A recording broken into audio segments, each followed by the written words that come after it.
చూస్ country delight, live better. ఇప్పుడే country delight app ని download చేసుకోండి. ప్రస్తుతం మనతో పాటు జనరల్ ఫిజిషియన్ కృష్ణ ప్రభాకర్ గారు లైవ్ కాల్లో అందుబాటులో ఉన్నారు. ఒకసారి డాక్టర్ గారితో మాట్లాడదాం. కేరళలో బ్రెయిన్ ఈటింగ్ అమీబా అనే కొత్త డిసీజ్ వచ్చిందని, దాదాపు 80 మంది వరకు సోకిందని, అలాగే 20 వరకు చనిపోయారని అంటున్నారు. రీసెంట్గా ఇక్కడ కూడా హైదరాబాద్లో కూడా ఒక కేసు నమోదైంది అని చెప్తున్నారు. అది ఎంతవరకు నిజమో తెలియదు, కానీ మొత్తానికైతే దీని లక్షణాలు ఎలా ఉంటాయి, అలాగే ఎవరు జాగ్రత్తలు తీసుకోవాలి, ఎలాంటి వాళ్లకు అసలు ఇది వచ్చే అవకాశం ఉంటుంది, ఇవన్నీ కూడా డాక్టర్ గారిని అడిగి తెలుసుకుందాం. డాక్టర్ గారు నమస్తే అండి. డాక్టర్ గారు, అసలు ఈ బ్రెయిన్ ఈటింగ్ అమీబా అంటే ఏంటి, ఆ డిసీజ్ ఎక్కడి నుంచి వస్తుంది, ఎలా వస్తుంది, ఎలాంటి జాగ్రత్తలు తీసుకోవాలి, రాకుండా ఉండాలంటే ఏం చేయాలి? అమ్మా, ఈ బ్రెయిన్ ఈటింగ్ అమీబా అనేది దీన్ని మన మెడికల్ భాషలో ప్రైమరీ అమీబిక్ మెనింగో ఎన్సెఫలైటిస్ అని అంటారమ్మా. దీన్ని కాజ్ చేసే ఆర్గానిజం అదొక అమీబా కేటగిరీకి చెందిన ఆర్గానిజం. అది దాన్ని నిగ్లేరియా ఫౌలరీ అనే పేరుతో పిలుస్తారు. ఈ ఆర్గానిజం వాటర్ బాడీస్ లో ఎక్కువగా ఉంటుంది. ఈ పర్టికులర్ ఆర్గానిజం చిన్న లైకింగ్ ఉంది వార్మ్ టెంపరేచర్స్ తో. చల్ల ప్రదేశాల్లో సరిగ్గా ఉండలేదు. దానికి మించుమించు 45 డిగ్రీ సెంటిగ్రేడ్ వార్మ్ ఉంటేనే అది సర్వైవ్ అవ్వగలుగుతుంది. అండ్ మన ఫ్రెష్ వాటర్ బాడీస్ లో, స్టాగ్నెంట్ వాటర్స్ లో, స్విమ్మింగ్ పూల్స్ లో, మ్యాన్ మేడ్ పాండ్స్ లో ఎక్కువగా ఈ ఆర్గానిజం మనకి కనిపిస్తుంది. అండ్ ఎప్పుడైతే మనము ఈ వాటర్ బాడీస్ కి వెళ్ళి అక్కడ మనము యాక్టివిటీస్ చేసినప్పుడు కానీ, స్విమ్మింగ్ చేసినప్పుడు కానీ, ముక్కు ద్వారా, అంటే ముక్కులోంచి ఆ వాటర్ వెళ్ళినప్పుడు దాని ద్వారా బ్రెయిన్ కి సోకి ఈ హెల్త్ ప్రాబ్లమ్ అనేది ఒకటి క్రియేట్ అవుతుంది మేడం. సో ఎలాంటి జాగ్రత్తలు తీసుకోవాల్సి ఉంటుంది డాక్టర్ గారు? ఎవరికి ఎక్కువగా, అంటే పిల్లలకా లేకపోతే పెద్దవాళ్ళకా, ఎవరికైనా రావచ్చునా? ఈ పర్టికులర్ ఈ ఆర్గానిజం తో వచ్చే ఇన్ఫెక్షన్ ఎవరికైనా రావచ్చమ్మా. ఆ నీళ్లతో మనం నీళ్లు తాగినా, దాంతో మొహం శుభ్రం చేసుకుంటూ ముక్కులోకి ఆ నీరు వెళ్ళినా ఈ ఇన్ఫెక్షన్ మనకు వచ్చే అవకాశం ఉంటుందమ్మా. ఇది సో చిన్న పెద్ద అనే సంబంధం లేకుండా ఉంటుంది ఆర్గానిజం తో. దీనికి ఏమైనా సీజన్ ఉంటుందా డాక్టర్ గారు? యూజువల్ గా ఇందాక నేను చెప్పినట్లు వార్మ్ సీజన్స్, అంటే ఎండ ఎక్కువగా ఉన్నప్పుడు, మాయిశ్చర్ ఎక్కువగా ఉన్నప్పుడు ఈ ఆర్గానిజం సిగ్నిఫికెంట్ గా ఉండడము, అది మల్టిప్లై అవ్వడము, దానికి మనం ఎక్స్పోజ్ అయినప్పుడు మనం దాని ఇబ్బందికి గురవ్వడం జరుగుతూ ఉంటాయి. కానీ ఇది వింటర్ సీజన్ కదా డాక్టర్ గారు, ఎక్కువగా అంటే కొంచెం వేడి ఉంటేనే వస్తుందని అంటున్నారు. మీరు ఇది వింటర్ సీజన్ లో, almost rainy season, rainy next ఇంకా వింటర్ సీజన్ ఎంటర్ అవుతుంది. సో ఈ టైంలో రావడం, ఇది కొంచెం, అంటే మీరు అడిగిన క్వశ్చన్ అబ్సల్యూట్లీ రైట్. ఈ పర్టికులర్ చలికాలంలో ఈ పర్టికులర్ ఆర్గానిజం తో వచ్చే ఇబ్బంది ఎందుకు వస్తుంది అనేది ఒక వెరీ గుడ్ క్వశ్చన్.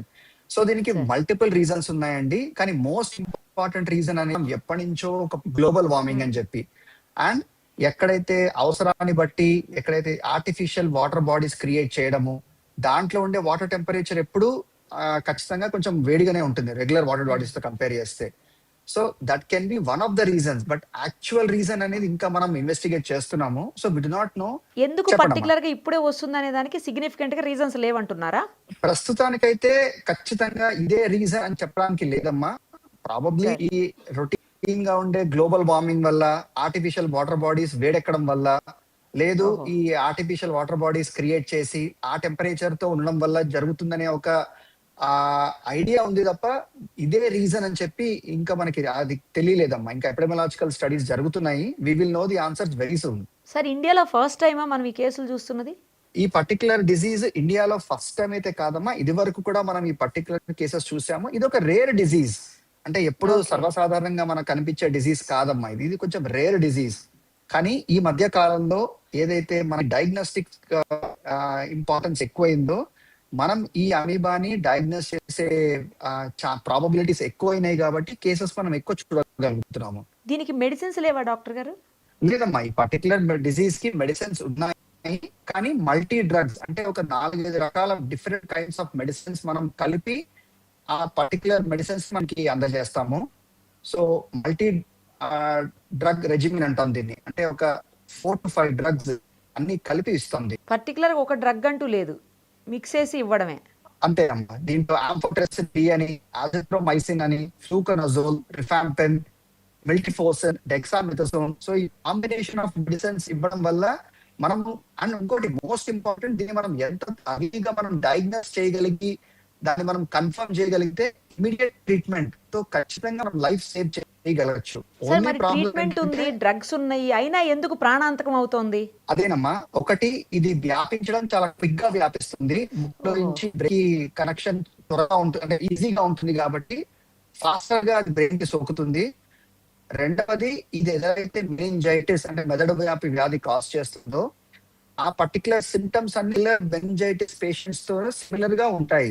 సో మనకి ట్రీటింగ్ డాక్టర్ కి ఒక హై సస్పిషన్ ఉండాలి. ఎలా ఈయన వచ్చిన ప్రాంతం ఎక్కడి నుంచి, ఆయనకి రీసెంట్ గా ఎక్స్పోజర్ అయిందా వాటర్ బాడీస్ తో అనే హిస్టరీ పాయింట్స్ మనం గమనించి ఆ లాబొరేటరీ వాళ్ళకి స్పెషల్ ఇన్స్ట్రక్షన్స్ ఇవ్వాలి. ఈ అమీబా ఆర్గానిజం ఏమైనా మీకు సస్పిషన్ గా కనిపిస్తున్నాయా, ఒకవేళ ఏ మాత్రం సస్పిషన్ ఉన్నా ఇమ్మీడియట్ గా PCR స్టడీస్ కి మనం పంపించగలిగి డయాగ్నోస్ చేయగలిగితే ట్రీట్మెంట్ స్టార్ట్ చేయడంతో కొంచెం మనకు ఖచ్చితంగా మనకి బెటర్మెంట్ కనిపిస్తుంది. థ్యాంక్ యూ, చాలా ఇన్ఫర్మేషన్ ఇచ్చారు. Thank you so much.